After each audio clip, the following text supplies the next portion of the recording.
Hello friends, welcome to Pretty Corner. और आज की इस वीडियो में मैं आप लोगों को सुनाऊंगी अहोई अष्टमी या होई आठे के व्रत की कथा। ये जो होई आठे का व्रत होता है ये आता है दिवाली से 8 दिन पहले, यानी कि जिस दिन का आपका होई अष्टमी का व्रत होता है ना, उसी दिन की आपकी दिवाली पड़ती है।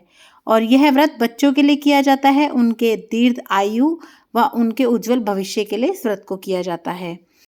पहले के ज़माने में तो सिर्फ जिनके लड़के होते थे उन्हीं को ये व्रत करवाया जाता था, लेकिन आजकल सभी बच्चे बराबर हैं, तो बेटा हो या बेटी हो सभी को ये व्रत ज़रूर करना चाहिए।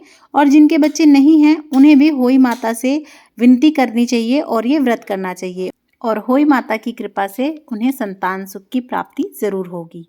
तो देखिए, इसकी पूजा कर लीजिएगा। पूजा कैसे करनी है उसकी वीडियो चैनल पर आ चुकी है, आप ज़रूर देखिएगा। सभी वीडियोस के लिंक मैं डिस्क्रिप्शन बॉक्स में दे दूँगी। और कथा सुनने के लिए हमें 1 लोटा जल ले लेना है और हाथ में ले लेने हैं गेहूं के दाने। तो इस तरीके से दाने ले लीजिएगा।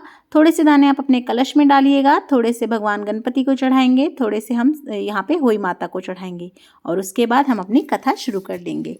तो चलिए कथा को शुरू कर लेते हैं। और कथा सुनते वक्त आप लोग साथ साथ हुंकारा ज़रूर भरिएगा। और मेरे कई सब्सक्राइबर पूछते हैं कि ये हुंकारा क्या होता है, तो मैं आपको बता दूं कि जब कहानी सुनते वक्त आप बीच बीच में हाँ ऐसे आवाज़ें करते हैं, यानी कि अपनी प्रेजेंस शो करते हैं कि आप सुन रहे हैं, सो नहीं गए हैं, उसे हुंकारा कहते हैं। और अगर आप हुंकारा भरते हैं किसी भी कहानी को सुनते वक्त तो उस कहानी का पुण्य आपको लगता है। और अगर चुपचाप आप हुंकारा भरे बिना कहानी सुनते हैं तो आपको कहानी का पुण्य नहीं लगता है। तो आप हुंकारा जरूर भरिएगा। तो चलिए कथा को शुरू कर लेते हैं। एक नगर में साहूकार रहा करता था। उसके 7 लड़के थे। एक दिन उसकी स्त्री खदाने में मिट्टी खोदने के लिए गई, और ज्यों ही उसने जाकर वहां कुदाली मारी, त्यों ही सेही के बच्चे कुदाल की चोट से सदा के लिए सो गए। इसके बाद उसने कुदाल को स्याहू के खून से सना देखा तो उसे सेही के बच्चे मर जाने का बड़ा दुख हुआ, परंतु वह विवश थी क्योंकि यह काम उसने अनजाने में किया था। इसके बाद वह बिना मिट्टी लिए ही खेद करती हुई अपने घर आ गई। और उधर जब सेही अपनी घुरकाल में आई तो अपने बच्चों को मरा हुआ देखकर नाना प्रकार से विलाप करने लगी और ईश्वर से प्रार्थना की कि जिसने भी मेरे बच्चों को मारा है उसे भी इसी प्रकार का कष्ट होना चाहिए। तत्पश्चात सेही के श्राप से सेठानी के 7 लड़के एक ही साल के अंदर समाप्त हो गए, अर्थात मर गए। इस प्रकार अपने बच्चों को असमय काल के मुंह में समाये जाने पर सेठ सेठानी इतने दुखी हुए कि उन्होंने किसी तीर्थ पर जाकर अपने प्राण गंवा देना उचित समझा। इसके बाद वे घर छोड़कर पैदल ही किसी तीर्थ की ओर चल दिए और खाने की ओर ध्यान ना देकर जब तक उनमें कुछ भी शक्ति और सहारा रहा तब तक वे चलते ही रहे। और जब वे पूर्णतः अशक्त हो गए तो अंत में मूर्छित होकर गिर पड़े। उनकी ऐसी दशा देखकर भगवान करुणा सागर ने उनको मृत्यु से बचाने के लिए उनके पापों का अंत किया।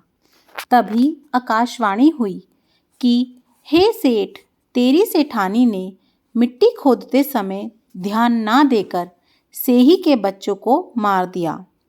इसके कारण तुम्हें अपने बच्चों का दुख देखना पड़ा है।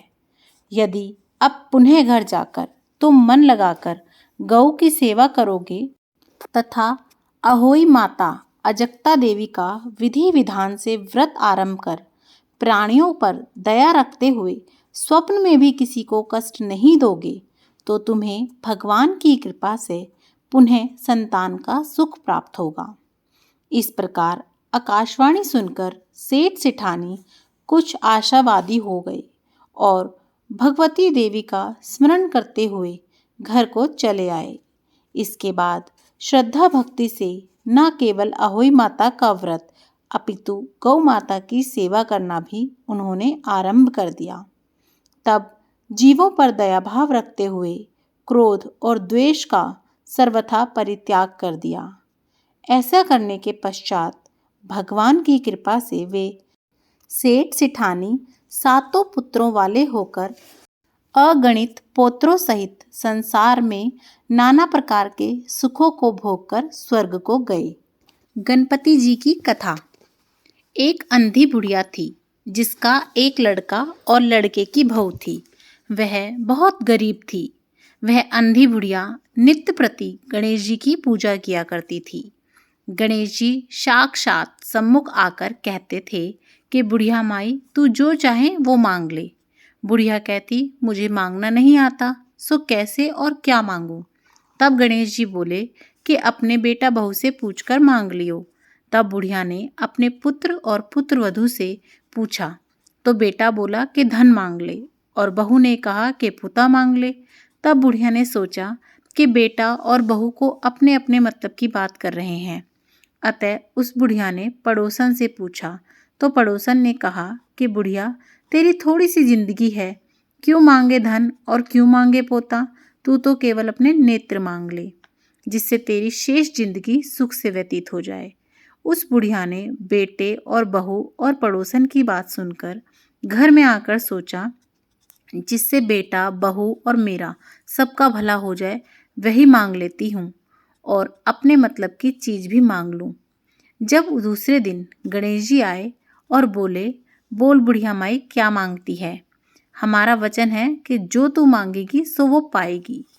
गणेश जी के वचन सुनकर बुढ़िया बोली हे गणेश राज, यदि आप मुझ पर प्रसन्न हैं तो मुझे 9 करोड़ की माया दे, निरोगी काया दें, अमर सुहाग दें, आँखों में प्रकाश दें, नाती पोते दें और समस्त परिवार को सुख दें और अंत में मोक्ष दें।